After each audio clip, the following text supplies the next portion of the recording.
Hi friends, welcome to our channel. ఏం పడలేదు, night ఇంటికి వెళ్ళిపోయాను, మళ్ళీ రెడీ అయ్యి వచ్చాను. టైం వచ్చేసి 9:31 అయింది. పొరంకిలో ఉన్నా, వెయిట్ చేస్తాను. ఏం బుకింగ్ పడలేదు.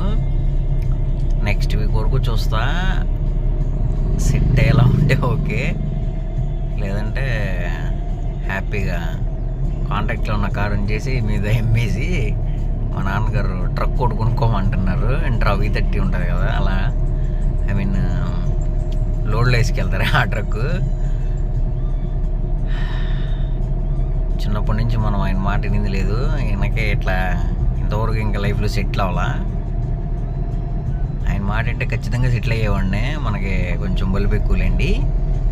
సో 1 వీక్ చూస్తా, ఇది వర్కౌట్ అయ్యేలా ఉంటే ఓకే, లేదంటే సీరియస్గా నిజంగానే బండి అమ్మేసి అది కొనుక్కుంటా, truck intra V30.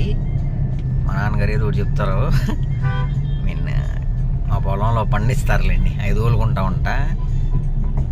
1 week 10 days అంటే ఏం లేకోకుండా చాలా కష్టం అనమాట. మెయింటెనెన్స్ చేయలేము ఇలా అయితే.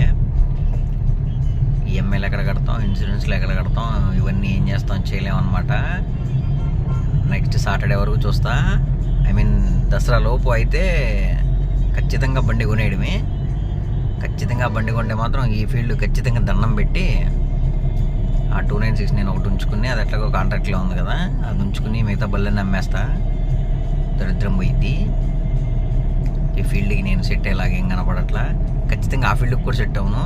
కాకపోతే ఏంటంటే మన చేలో అయినా మనం తోలుకోవచ్చు, అయ్యాల డబ్బులు మిగులుతాయి. అయితే మిగిలేదు లేదు, ఓన్లీ ఖర్చులే. సో ఇది బిజినెస్, అన్ని జీరోలే. ఓలా జీరో, ఊబర్ జీరో, అన్ని 000. Thank you watching my video. ఇంతకు మించి ఏం చెప్పలేం. బై.